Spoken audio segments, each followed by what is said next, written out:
and we can talk more about this because I'm happy to have somebody explain it to me. This is the reason why Purdy hasn't started moving around in the pocket, according to the 650. We need to stop running so much spread/shotgun on early downs when you're single. Oh, boy. The ball out of play action under. Why do people want him to run less shotgun is what I'll ask. Not me. I love it. When you're single, back offset, I formations are working so well in our run game. We are awful running the ball when Brock isn't under center, and we need to start throwing the ball out of play action from under center as well to keep the defensive line from pinning their ears back and rush Purdy. This will help open up him moving around and possibly even running for first downs. I feel like Shanahan is so stubborn with his first 25 plays, and he doesn't pivot out of the area. It's frustrating. Okay, so he wants less shotgun. And we love the interaction, but he's second-guessing one of the best to do it right now in regard to play calling. I'm not saying he's not wrong, but I'll just tell you this, Steiny, and I'm talking to the whole NFL and all 32 coaches. I am so sick and tired of third and fourth and one, teams lined up in shotgun. Yeah. Dog it. Come on. Go back to the old school, and they're not getting it. That kills me. I mean, if a team is known for running, I guess my question would be, why wouldn't you run a lot of play action Boomer to set up the pass? Joe Montana. I mean, I'm sure there are great reasons, and I'm all ears waiting to hear. Go ahead. Yeah, 888-957-9570 is the number. I didn't say it. I didn't even think it, but I've heard it. People saying Brock maybe looked a little like Jimmy Garoppolo last week. I don't know if I'd go that far, but I do feel like we haven't seen him as evasive as he has in the years past. Maybe That's funny you bringing that to me because I hadn't noticed it until you said it. Well, maybe it's as simple as that's something he's working on. He's just stay in the pocket. Maybe Kyle's asking him to do that. I don't know. It feels like the eye test tells me that last year he scrambled and he made plays and he turned plays that didn't look great into plays that got positive yardage, and it just feels a little like he's not doing as much of that this year. He's got 3 runs, Steiny, for 23 yards. That's over 7 yards a pop. I know it's not by design, but I know 2 of those came against the Jets where he got a couple first downs, some negated by holding. But I'll watch that moving forward. But I guess, Steiny, if he's not a Lamar Jackson, you mentioned, the GOAT right now who does it the best when he runs out of necessity, and that's Patrick Mahomes. But hopefully, Steiny, you dial up a play to where you're going to get top-tier blocking, and you sit back there and make the throw. Yeah, I'm talking about – I'm not even talking about – 6 sacks last week. I'm talking about a guy who gets flushed out of the pocket, runs to his right, runs further to his right, and then throws the ball. Wow. And I'll say this to you about Jimmy, my last Jimmy point. I don't know if you remember the game, Steiny. It was the first series, 3rd down, 3rd and 7. He threw it to Debo, who had 2 dudes on him. He was draped. And the linebacker, just like he was playing ping pong, tapped the ball down with the left hand. And I'm like, ooh, that was a no-no throw to me. So, I don't know if he was pressing, but we'll be watching. And Steiny, this team is 1-1. So I know as battered as the Rams are, they got to go up to Levi South and handle business. Lamont is in Oakland. Wants to talk about Purdy in the pocket. What's up, Lamont? How you doing, man? Pretty good. How you guys doing this morning? Hey. Doing well.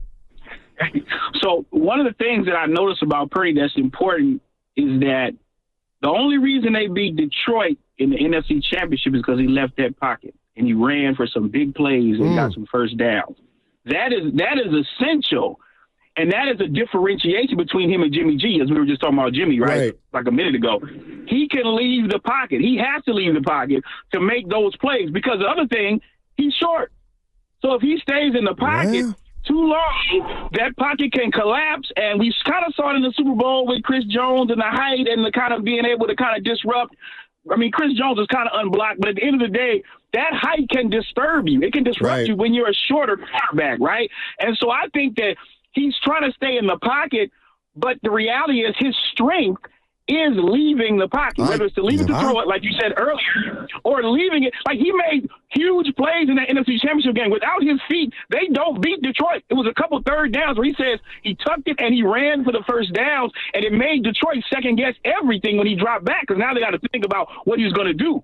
And so that's my point as far as Brock. He has to get out of the pocket, because that's an element of his game that other quarterbacks don't have. And I think we see it with Lamar Jackson, too. Lamar will stay in there because people say he can't stay in the pocket. Man, get out the pocket and use your legs, because that's what you've been blessed with. And I think Purdy's not Lamar, obviously. Purdy's not Lamar, but he has an ability to move, and we saw it work to get them to the Super Bowl. So I don't think they need to start abandoning that. And the thing that we're talking about with Ayuk and, whether he's going to be able to do better next game, I think the problem with Ayuk is that the defense sees that it's not McCaffrey back there. And so they're not responding the same way as if McCaffrey was in that backfield. And so now he's not getting as much separation, because the DBs are like, hey, if they're going to give it to the other guy, that's fine. But we're not going to respond as much to not seeing McCaffrey in that backfield. So I think Ayuk is probably having a little trouble getting as much separation, because the defense isn't responding to the running back that's back there right now as they would with McCaffrey. You know what I mean? Yeah, it makes sense. Good call. That makes sense. And another rat on the table about his point, Steiny, if this continues in regard, do you remember that first series early on, if they turn over on downs, the ball got batted. Some linemen will stop and play volleyball. They won't even rush. If they feel like they can bat your ball, they'll stand there with those long-ass arms and try to bat that thing down. But one of those series turnovers on downs resulted in a batted ball. You're listening to 95.7 The Game, KGMZ, FM, and HD1 San Francisco. Always live on the free Odyssey app, Twitch and YouTube, powered by First NorCal Credit Union. The other thing may be that the line just hasn't. Well, I mean, he got sacked 6 times. Yes, he did. Maybe the pocket's collapsing to such a point where he can't get out of the middle of the field. He just can't. They look good against the Jets, but anytime you give up 6 sacks, Donnie, that is not good. And I'm sure the Rams, who they got available for them, are going to try to, continue that. But Austin and San Jose, Donnie, and this is our guy. Why is Guru still dogging Jimmy? Man, do your homework, Austin. I gave the dude a B+ for his tenure here in San Francisco, so miss me. T-Baby in San Francisco. What's going on, man? Hey, good to hear from you this year. My first time calling this year. Yes, appreciate it. Look, there's a real issue with us having revolving chairs with the defensive coach. And every time we get a good one, they're head coach on another team.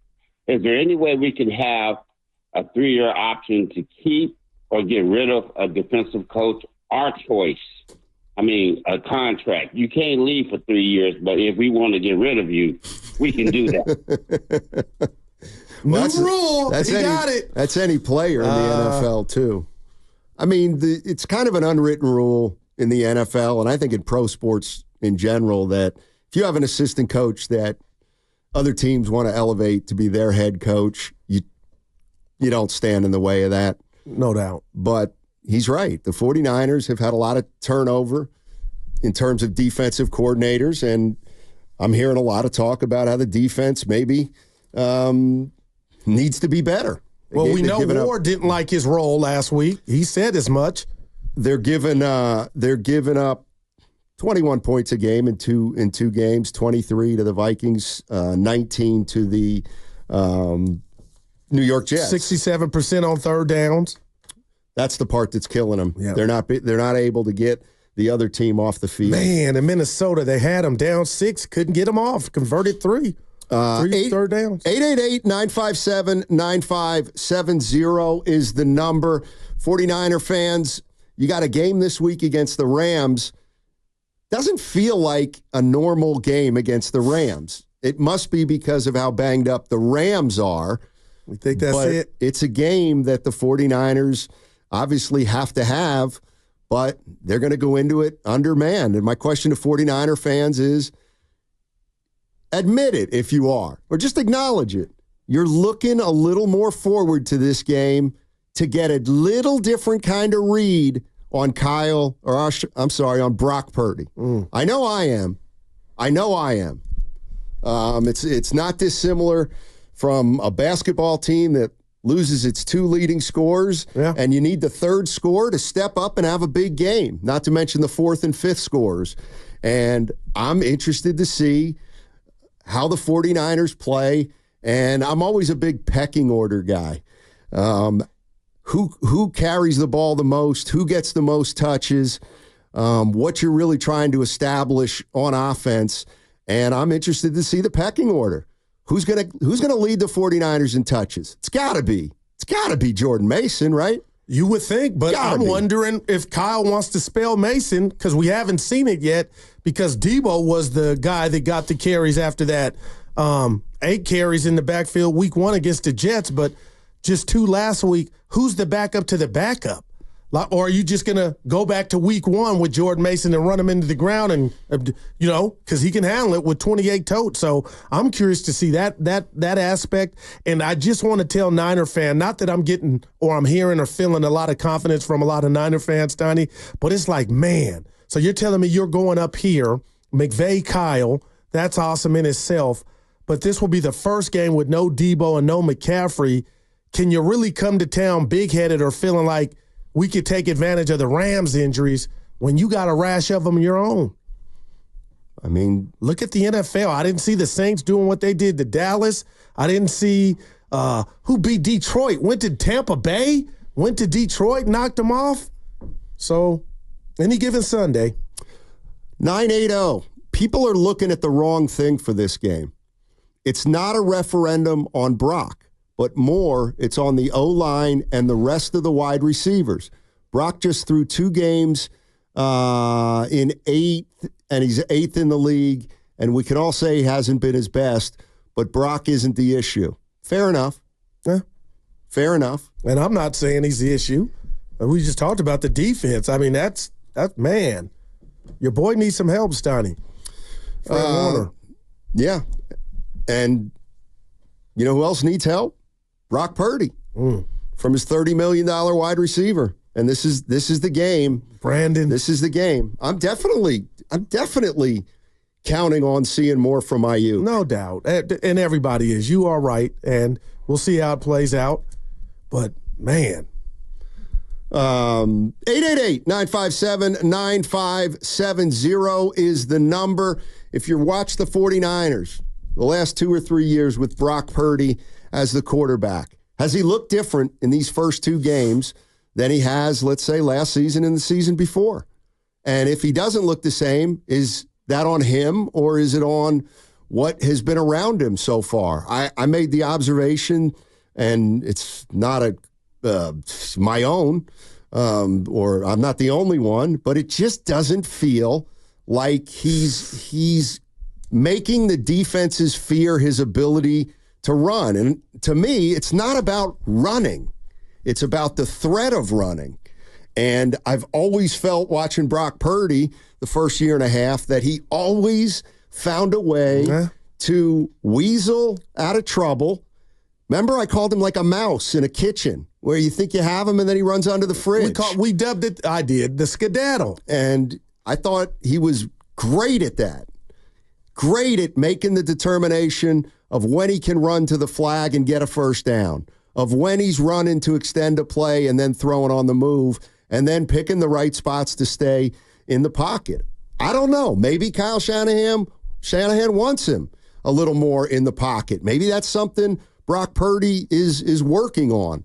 Or he doesn't have a security blanket of Christian McCaffrey, Steiny. Yeah. And in his mind, he feels like, he's not utilizing that aspect or component of his game because McCaffrey's not out there drawing so much attention. But watching these games, I will say this, as somebody brought it up on the YouTube chat, Steiny, we talked about Tua and sliding. I'm not bringing it up for concussions, but give me a better slide from Brock. So when you go do that, you stay out of harm's way. He's thick too.